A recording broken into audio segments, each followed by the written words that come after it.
नमस्कार दर्शकबिन, हार्दिक स्वागत छ यहाँहरू सम्पूर्णलाई सपना अनलाइन टिभीमा। निकै नै महत्त्वपूर्ण रिपोर्टका साथ उपस्थित भइसकेका छौँ। हाम्रो भेटको लागि एउटा सानो लाइक र च्यानललाई सब्स्क्राइब गरी साथै छेउमा रहेको बेल आइकनलाई दबाई अलमा क्लिक गरेर साथ दिन नबिर्सनु होला। आउनु सब समाचारतर्फ लागौँ। एका बिहानै पोखरामा पारस शाहको फ्लाइटमा चोरी हुँदा एकजनालाई भेटाई सिधै गोली हानेर मारेका छन्। अर्कोलाई रस्सीमा झुन्डाएर बचाए पारसले तहल्का। अर्को एकजना काठमाडौँबाट पक्राउ परेको छ। पोखरामा रहेको पूर्व युवराज पारस शाहको फ्ल्याटमा चोरी भएको छ। चोरीमा संलग्न रहेको अभियुक्तमा काठमाडौँको मित्रनगरबाट शिव गौतम पक्राउ परेको काठमाडौँ प्रहरी प्रमुख एसएसपी अशोक सिंहले अनलाइन खबरलाई बताए। उनका अनुसार शाहको निवासमा कामदारका रूपमा कार्यरत गौतम उनको फ्ल्याटमा चोरी गरेर भागेका थिए। उनको निवासबाट क्यामेरा, 2वटा आइप्ल्यान्ड, दूरबीन लगायत चोरी भएको बताएको छ। चोरीका सामान पनि बरामद भएको प्रहरीले जनाएको छ। उनी मित्रनगरको न्यू शाप्ती गेस्ट हाउसमा बसिरहेको अवस्थामा पक्राउ परेको प्रहरीले बताएको छ। चोरी सम्बन्धी कसुरमा म्याद थप गरेर अनुसन्धान भइरहेको छ। सिंहले भने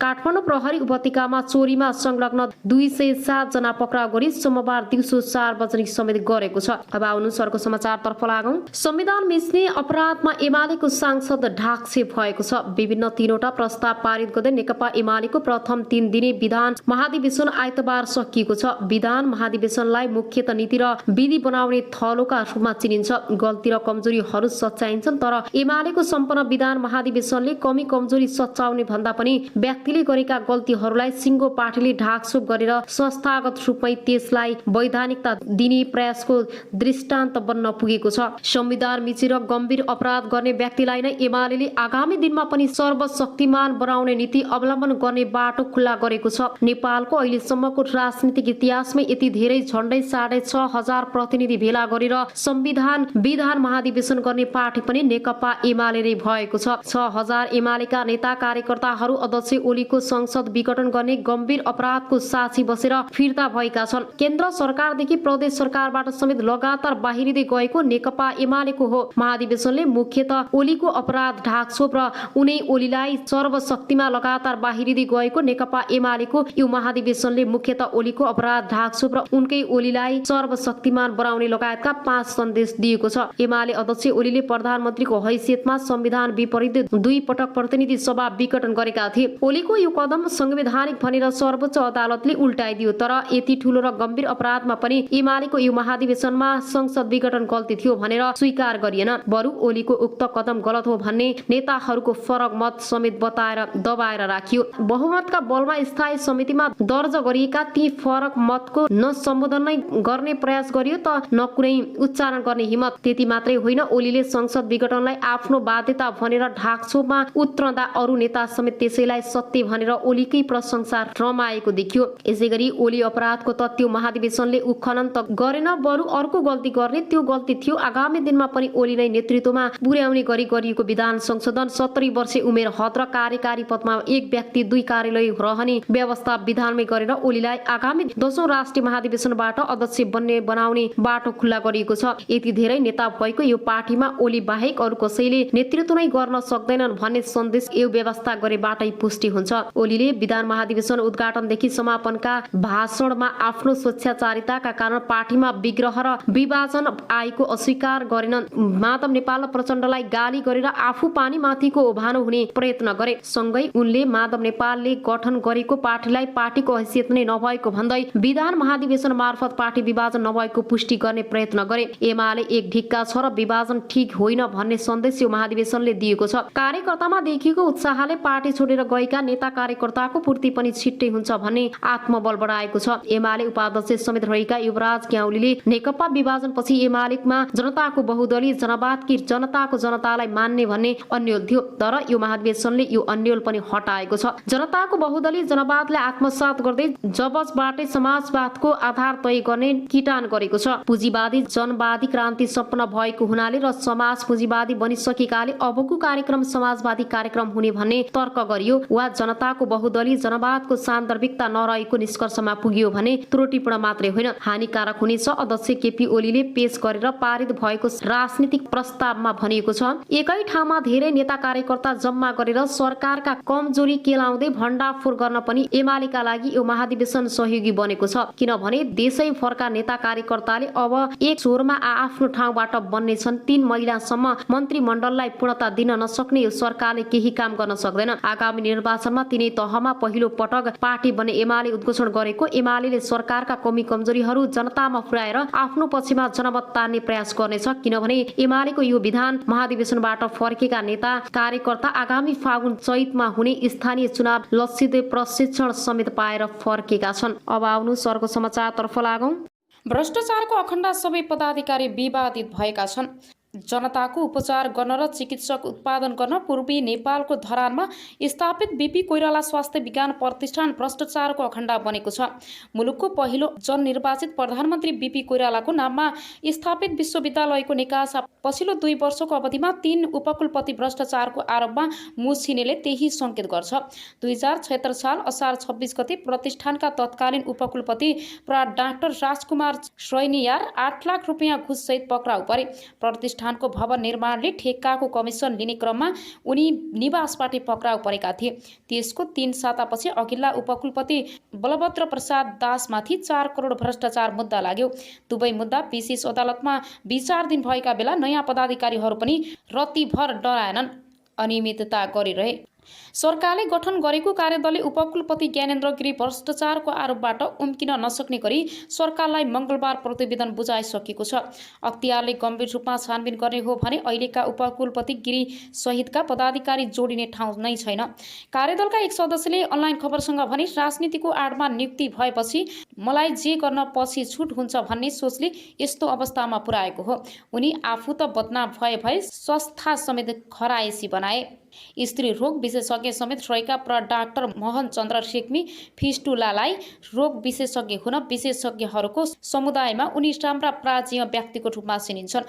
बीपी कोइराला स्वास्थ्य विज्ञान प्रतिष्ठानमा कार्यरत रहेका उनलाई कता कता कार्यकारी र व्यवस्थापनका पदमा जाने महत्वाकांक्षा बढ्यो। प्रतिष्ठानका उपकुलपति डाक्टर ज्ञानेन्द्र गिरीसँग हिमचिम बढाएका उनले सुरुमा अस्पतालका निर्देशकको पद ताकेका थिए। अस्पतालका निर्देशक गौरी शंकर शाह आफैमा योग्य नभएको जानकारहरू बताउँछन्। उपकुलपति गिरीको साथमा शाहलाई पदमुक्त गरेर अस्पताल निर्देशक पदमा जाने रेग्मीको प्रयास सफल हुन सकेनन्, तर त्योभन्दा माथिल्लो रजिस्टर बन्न सफल भए। सुरुमा उपकुलपतिसँग मिलेर काम गर्नुभयो, पछि अधिकारहरू नदिएपछि विरोधमा उत्रिनु भयो। प्रतिष्ठान स्रोतले भन्यो, त्यत्रो राम्रो छवि बनाएको मान्छे बेकारमा अनियमितता र चालझेलको मतियारको रूपमा मुछिनु भयो। अहिले अख्तियारमा रेग्मीमाथि समेत छानबिन चलिरहेको छ। प्रतिष्ठानका उपकुलपति ज्ञानेन्द्र गिरीको किस्सा अझै रोचक छ। लामो समय कोशी अञ्चल अस्पताल विराटनगरका काम गरेका गिरीले सेवाकालको अन्तराधीर सुनिल शर्माहरूसँग मिलेर नोभेल मेडिकल कलेज खोलेर संस्थापक अध्ययन पनि भए। शर्माको समूहले चेपुवामा पारेपछि उनी कौडीको भावमा शेयर बेच्ने बाध्य भए। त्यसपछि गिरीले अख्तियारका तत्कालीन प्रमुख लोकमान सिंह कार्कीका नातेदारसँग मिलेर विराट मेडिकल कलेज खोले। लोकमानको शक्तिको आडमा विराट मेडिकल कलेजले काठमाडौँ विश्वविद्यालयबाट विस्तारित कार्यक्रममा नाममा सम्बन्ध पारियो। गिरी काङ्ग्रेस नेता शेखर कोइरालाका नजिकका कार्यकर्ता थिए। प्रतिनिधि सभा निर्वाचन 2074 मा काङ्ग्रेसले सुनिल शर्मा मोरङ 3 मा उम्मेदवार बनाएपछि गिरी कोइरालासँग मिचिए। आफ्नो पुरानो पद्धतिलाई टिकट दिएको झोकमा उनले सुनिल शर्माका प्रतिस्पर्धा उम्मेदवार बनेका नेकपा एमाले नेता भानुभक्त ढकाललाई निर्वाचनमा सघाए। त्यति बेला गिरीले ढकाललाई सबै रूपमा सहयोग गरेको जानकारहरू बताउँछन्। वाम गठबन्धनको सरकार बन्यो। तत्कालीन प्रधानमन्त्री केपी शर्मा ओलीले ढकाललाई 28 साउन 2074 मा कानुन मन्त्री बनाए, तर 4 मङ्सिर 2076 मा ढकाल स्वास्थ्यमा आएपछि चुनावमा गरेको सहयोगको गुण तिर्नै गिरीलाई प्रतिष्ठानको उपकुलपति बनाएका थिए।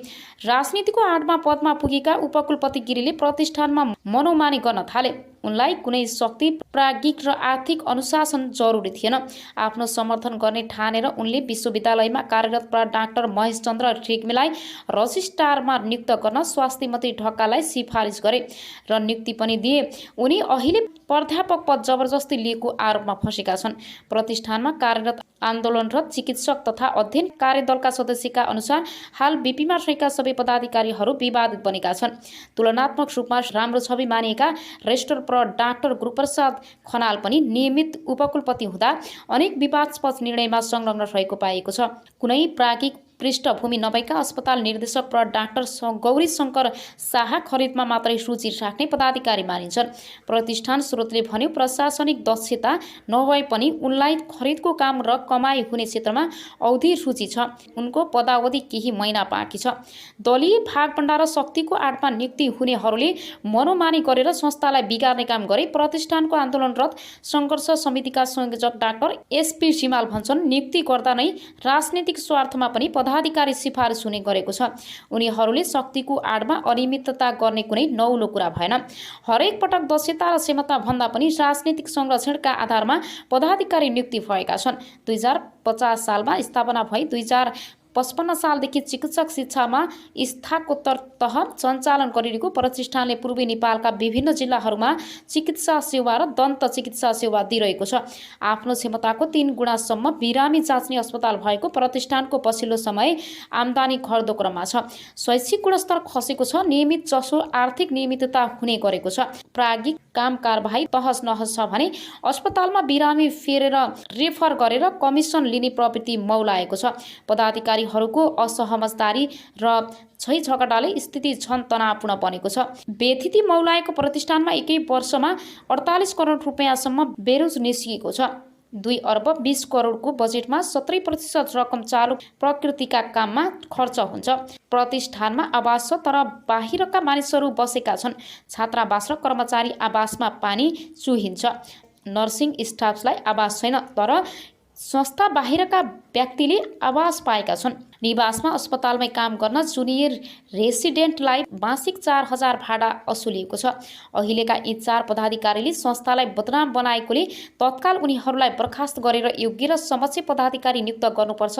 एक सिनेटरले अनलाइन खबरसँग भने नत्र आफै जनचेतनाको नाममा स्थापित स्वास्थ्य निकायको अवस्था बेहाल हुँदा सत्तारूढ दल मूक दर्शक हुने भयो।